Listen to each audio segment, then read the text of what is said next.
성도 여러분, 오늘도 평안하십니까? 지난번에 지금이 아버지께 참되게 예배할 때인데 그것은 영과 진리로 드리는 예배라고 말씀드렸습니다.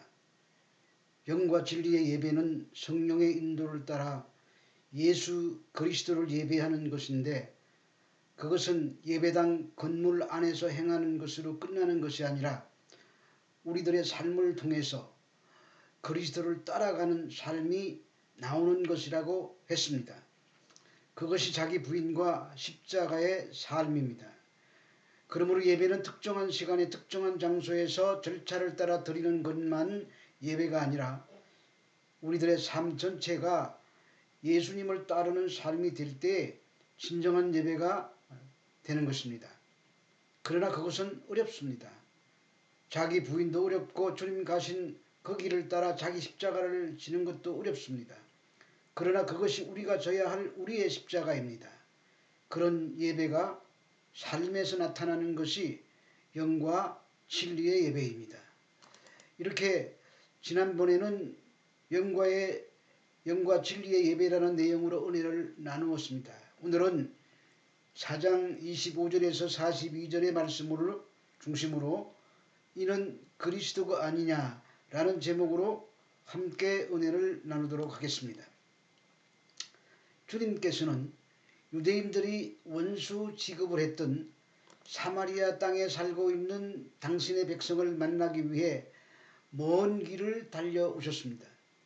그리고 방해받지 않고 복음을 전하시려고 모든 제자들을 양식을 구해오라고 다 보내신 뒤에 야곱의 우물가에서 사마리아 여인을 만나십니다. 여인은 주님과의 대화를 나누던 가운데 예배 장소에 대해서 질문을 하게 됩니다. 그때 예수님은 잘못된 예배에 대해서 지적하시면서 영과 진리로 예배할 때가 왔다고 하시면서 생수의 주인이신 자신을 예배하는 것이 참된 예배라는 사실을 말씀하십니다. 여기까지가 지난주까지 말씀드린 예수님과 사마리아 여인과의 대화의 내용입니다. 주님께서 이제는 예배하는 자가 영과 진리로 즉 알레the이아로 예배해야 한다고 말씀을 하시자 그 여인은 메시아 즉 그리스도가 오시면 그 모든 것에 대해서 우리에게 설명해 주실 것이라고 대답했습니다. 그러자 주님께서 내가 그다 라고 말씀하십니다. 여자는 드디어 자기에게 필요한 생수는 바로 지금 자신 앞에 서 있는 메시아 이분이라는 것을 깨닫게 됩니다. 그러자 그 여인이 갑자기 물동이를 버려두고 마을로 달려갑니다. 그리고 메시아를 만났다고 외치면서 와서 보라고 전도합니다. 주님은 그 여인 앞에서 기적을 일으키신 것도 없고 대단한 설교를 하신 것도 아닙니다. 다만 그 여인의 죄를 폭로하시고 그러한 죄인들에게 영원히 목마르지 않는 생수가 필요하다는 복음의 말씀만 전하셨습니다. 그런데 그 여인은 자기 육신의 목마름을 채워줄 유일한 도구요 수단인 물동이를 아낌없이 버리고 내가 그리스도를 만났다라고 외치면서 마을을 향해서 달려갔던 것입니다. 여인의 이런 변화에는 이유가 있습니다. 26절에서 사마리아 여인이 메시아를 기다린다고 하니까 주님께서 내가 메시아다, 내가 그다 라고 말씀하십니다. 이 말을 헬라어로 보면은 에고 에임이라고 합니다. 영어로는 I am, 나는 이다 라는 뜻입니다. 하나님께서 출애굽기에서 모세에게 가르쳐 주신 하나님 당신의 이름이 나는 이다입니다. I am who I am. 주님은 지금 내가 바로 그 하나님이라고 말씀하시는 것입니다. 요한복음에서는 7번 나는 이다를 반복하십니다. 나는 생명의 떡이다. 나는 세상의 빛이다. 나는 양의 문이다. 나는 선한 목자다. 나는 부활이요 생명이다. 나는 길이요 진리요 생명이다. 나는 참 포도나무이다. 이렇게 7번씩이나 자신이 메시아 되심을 선언하고 있습니다. 주님께서 너희는 내가 그인 줄을 믿지 아니하면 너희 죄 가운데서 죽을 것이라고 경고를 하십니다. 이 말씀은 예수님을 믿는 믿음과 생명의 관계를 강조하신 말씀입니다. 곧 믿음이 없는 곳에는 죽음이 있을 뿐이라는 뜻입니다. 죄 가운데서 죽으리라는 말은 죄 가운데서 영멸하리라는 뜻인데 곧 그 죄인이 죄 안에 있고 또한 죄로 인한 형벌 아래에 있는 상태를 그렇게 표현하는 것입니다. 그것은 하나님과 그 사람과의 절대적으로 분리된 상태를 가리키는 것입니다. 그러면서 예수님이 자신의 이름을 에고 에임이라고 알려주십니다. 나와 분리는 곧 사망이라는 말씀입니다. 여기서도 내가 그인 줄을 할 때 그때 내가 그다라는 말이 에고 에이미입니다. 근데 지금은 믿지 아니하던 자들이 십자가에 달리시고 부활하신 후에 알게 될 것이라고 말씀하셨습니다. 그리고 예수님은 자신을 하나님과의 부자 관계로 설명을 하고 계십니다. 그래서 내가 스스로 아무것도 하지 아니하고 오직 아버지께서 가르치신 대로 이런 것을 말하는 줄도 알 것이라고 하시는 것입니다. 이 말씀은 하나님께서 보내신 메시아라는 뜻입니다. 그렇게 에고 에임이라는 주님의 이름이 들려지자 많은 사람들이 예수를 믿게 되었습니다. 하나님의 이름의 능력이 나타난 것입니다. 주님께서 주님을 잡으러 온 유다와 군대들에게 너희가 누구를 찾느냐라고 물으십니다. 그러자 그들이 나사렛 예수를 찾는다고 합니다. 그때 예수님이 내가 그니라 즉 에고 에임이라고 당신의 이름을 말씀하시자 그 군대들이 하나님 이름 앞에 나가 떨어졌습니다. 여기서도 하나님의 이름의 능력이 나타난 것입니다. 하나님의 이름이 드러난 곳에는 마치 그 이름이 무슨 힘이 있는 것처럼 하나님의 능력이 그대로 나타납니다. 고대 시대에 살던 사람들은 신의 이름 속에는 그 신의 성품과 속성이 들어있고 그 신이 인간들에게 해줄 수 있는 약속이 들어있고 또 그 약속을 이행할 수 있는 능력과 권능이 실제로 들어있다고 생각을 했습니다. 그들은 그러한 이유에서 신들이 자신의 이름을 잘 안 가르쳐 주는 것이라고 생각을 했습니다. 그래서 성경 기자들은 병자가 낫고 표적과 기사가 일어날 때 그것들이 주님의 이름에 의해서 일어난 것이라고 기록을 했던 것입니다.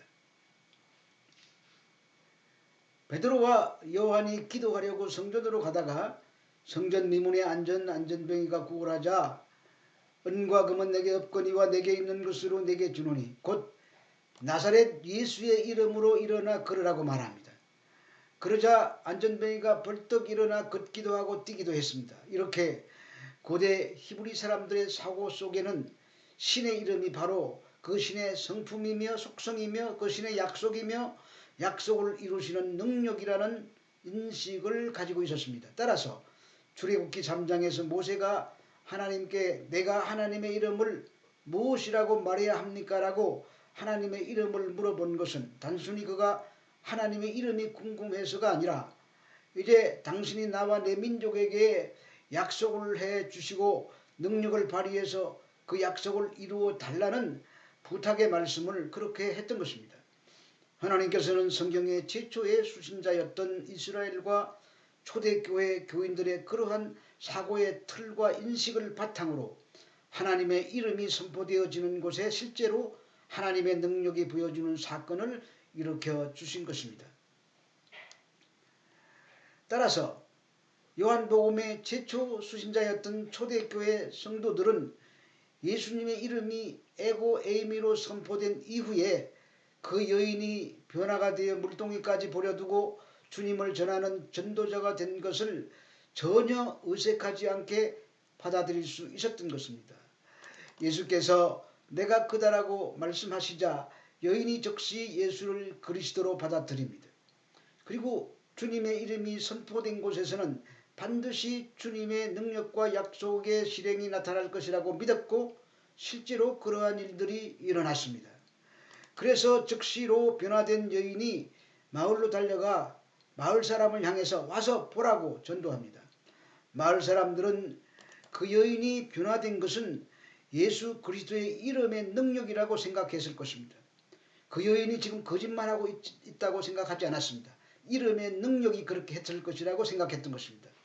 이처럼 마을 사람들도 그 여인의 변화를 받아 전도자가 된 사건을 보면서 예수님은 하나님이시며 그 하나님의 이름에 의해서, 다른 말로 하나님의 약속과 능력으로 그 여인이 구원을 받아 거듭나게 된 것이라는 것을 자연스럽게 받아들일 수가 있었던 것입니다.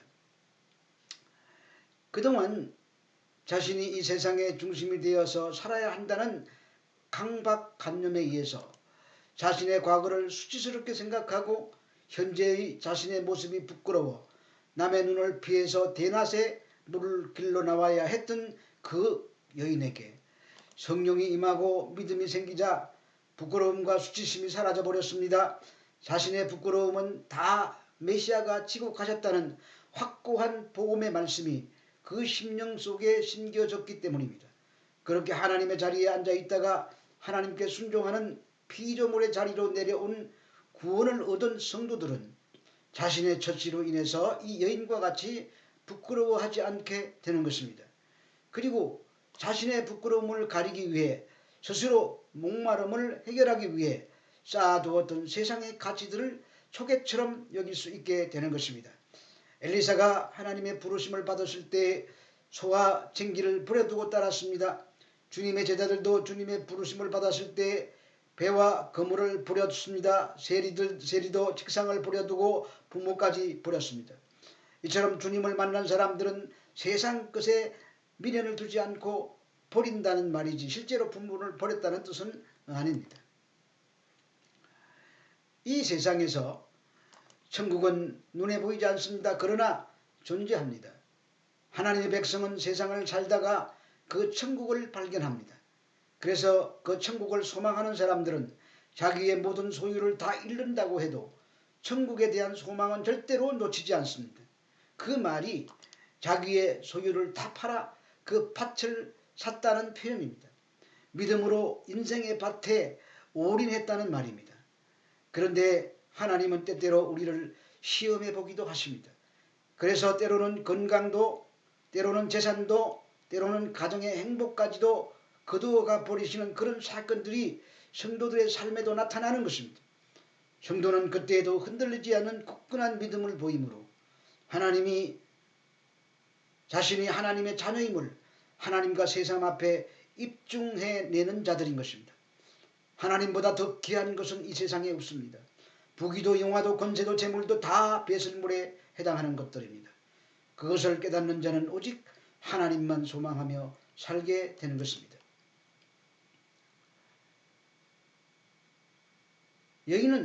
여기서도 여인은 와서 보라고 했습니다.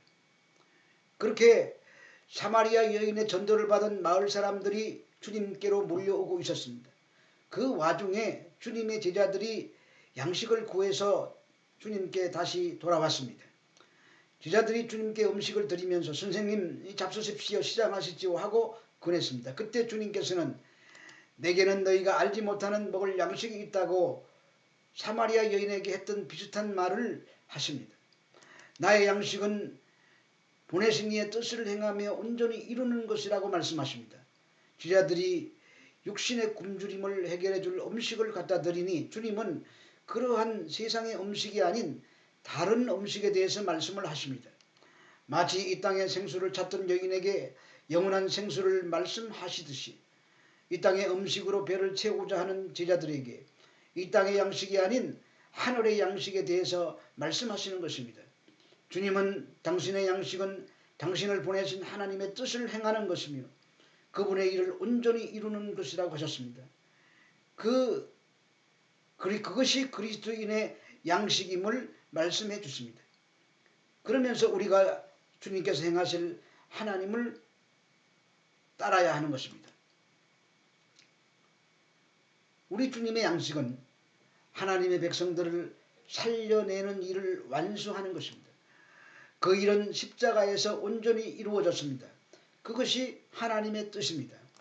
본문 34절에 나오는 온전히 이루었다는 단어가 텔레오스입니다. 그 단어는 주님께서 십자가 위에서 내가 다 이루었다고 말씀하실 때 쓰셨던 테텔레스타이라고 하시는 말씀과 정확하게 같은 뜻을 가진 단어입니다. 그러니까 주님께서 이루실 하나님의 뜻은 십자가를 지고 모든 죄인의 죄를 속하고 부활하시는 것이었습니다.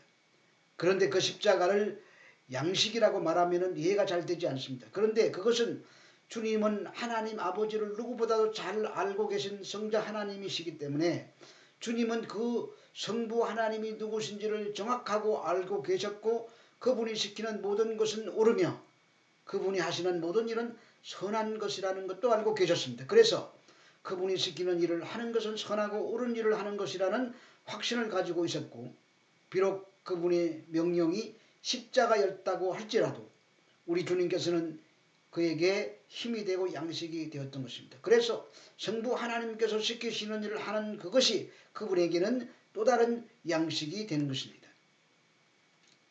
사랑하는 성도 여러분, 예수가 바로 하나님이십니다. 그분이 하늘에서 내려오신 이유는 하나님 아버지께서 살려내시라고 하신 당신의 백성들을 구원하시기 위함입니다. 그런데 창세전부터 하나님의 백성들로 선택된 사람들만이 예수 그리스도를 알아볼 수 있는 눈과 믿음이 주어져서 그들만이 이는 그리스도가 아니냐라고 소리치면서 예수를 구세주로 영접할 수 있게 되는 것입니다. 이미 성도이신 여러분들은 그 은혜로 예수 그리스도를 그리스도로 알아보고 고백한 분들입니다. 이것이 진짜 복입니다. 세상의 복들은 다 배설물일 뿐입니다.